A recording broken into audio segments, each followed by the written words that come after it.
Hi everybody, today I'm going to show you a few logic grid examples.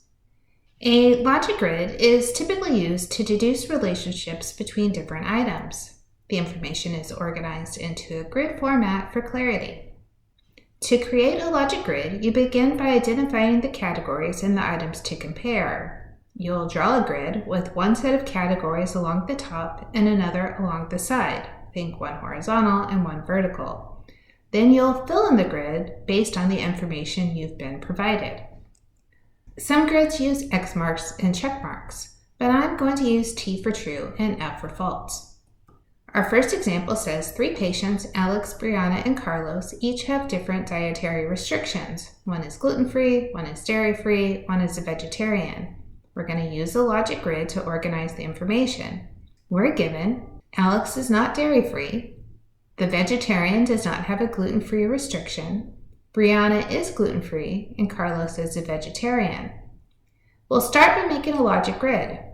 Notice we have people, and then we have the dietary restrictions. We'll put the people along the top, and we'll put the dietary restrictions along the side. Now we can use our provided information to fill in the grid. Let's start with Carlos. We know that Carlos is a vegetarian, so when I line up vegetarian and Carlos, I'll put a T for true. Now we can mark off that Carlos is not dairy-free and that he's not gluten-free. We also know that we can mark off Brianna and Alex from being vegetarians. Now we'll put Brianna is gluten-free into our grid. So I line up gluten-free and Brianna and I put a T for true. That means I could say she's not dairy-free, and I can also say Alex is not gluten-free. The only space left is dairy-free and Alex, which means we put in a T for true. Now all of the information is put into the grid for easy reference. Let's try one more example. 3 executives, the CEO, the CFO, and the CTO need to be assigned offices in 3 different floors, first, second, and third.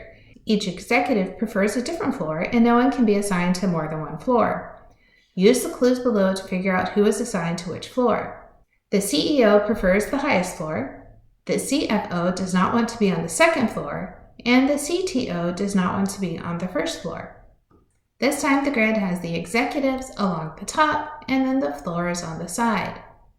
Let's start with the CEO. The CEO wants to be on the highest floor, which would be the third floor, so at CEO and third I put a T for true. Then I can mark off that the CEO is not on the first or second floor.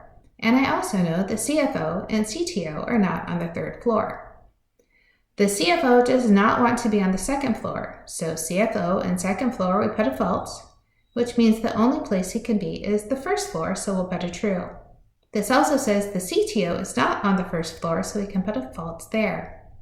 Now that we only have one space left in our grid, we know we can put in a T for true for the CTO and second floor, and we know the location of each of our executives.